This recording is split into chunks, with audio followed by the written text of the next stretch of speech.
It is a stark warning that we're hearing today from a senior Israeli defense official, and he is speaking about the deployment of the military forces of Egypt at the Sinai Peninsula. And I can remind you and the viewers that under the 1979 peace accords between Israel and Egypt, the military presence of Egypt in Sinai is supposed to be very limited, but that in recent years is not the case. We're hearing from this official who tells us Egypt is militarizing the Sinai Peninsula in what seems as a violation of the peace agreement, and he is specifying those violations. He says Egypt has deployed military forces beyond the permitted quota, expanded port docks, and extended runways at airports, all of these in violation of the agreement. Now,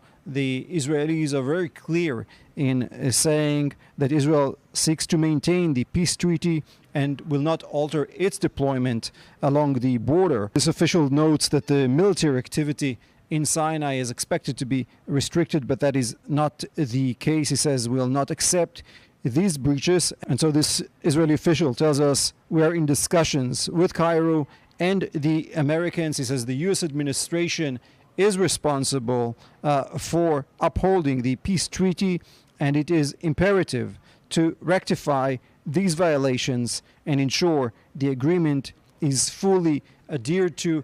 And the official therefore says we have raised these concerns with our colleagues in Washington. So we should say that these violations have begun over 10 years ago, of course, when Egypt was dealing with cells of Al-Qaeda and ISIS at the Sinai Peninsula. Israel, until now, has turned a blind eye to this military activity.